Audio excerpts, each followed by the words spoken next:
Pique-nique avec la maladie de Lyme. Pique-nique avec des fantômes affamés. Pique-nique avec l'écorce et la rouille. Tout est plus beau quand je me perds. Tout est bien plus beau. Objectif, être mieux. Je fais le tri. Requin des yeux, grâce auquel j'éloigne certaines personnes corrompues par leur amour calculé, ainsi que d'autres qui souffrent en secret de me savoir à peu près heureux. Je sais ce que c'est. Je sais ce que c'est. Ils ne sont pas méchants, ils sont juste un peu sectaires.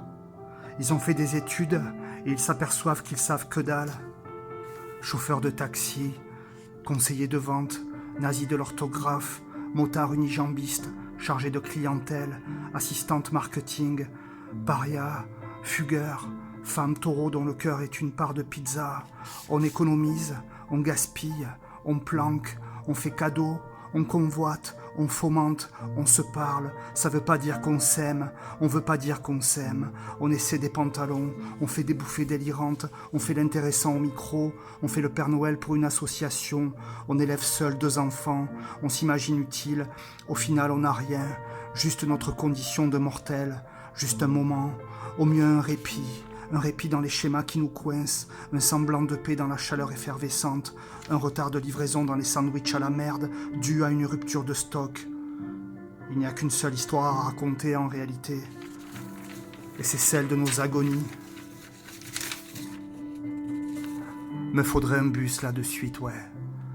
Me faudrait un train même pas très rapide. Me faudrait un Grand Ouest même pas très grand. Que les coïncidences deviennent des rendez-vous, que les adieux deviennent des rencontres. Vu d'ici, la terre semble si plate.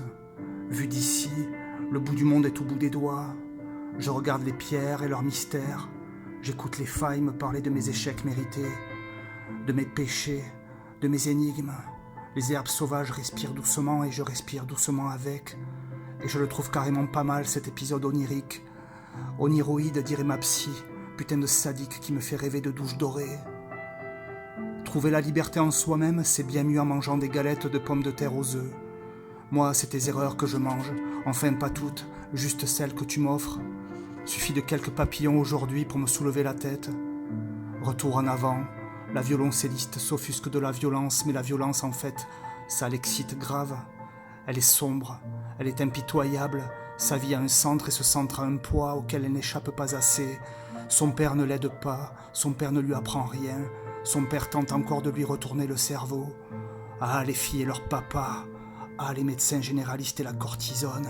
Rester stable dans les ruses de la lumière, rester stable dans une ville qui tombe sans arrêt. Passion qui me sauve, passion qui me souille. Tout ce qui est joli n'est pas forcément pratique, et tout ce qui n'est pas pratique est forcément un peu laid. Le foutoir se propage. Le photomaton ne délivre plus de photos officielles. Un gamin prévient qu'il ne peut pas tout contrôler. Une dame soutient qu'elle est bien élevée, elle. On ne sait pas bien s'ils festoient les gens, ou bien s'ils s'entre-déchirent.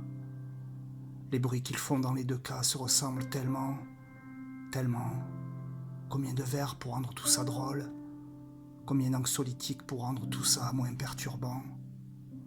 Natation toute la nuit dans ma sueur. Sale nuit. Sans les sciences naturelles de Nathalie. Canicule oblige, le chantier fait relâche. Canicule oblige, je traîne chez moi tout nu et en skate-bas. Des adolescentes gloussent et crient dans la rue. Je ne pense pas que ce soit lié.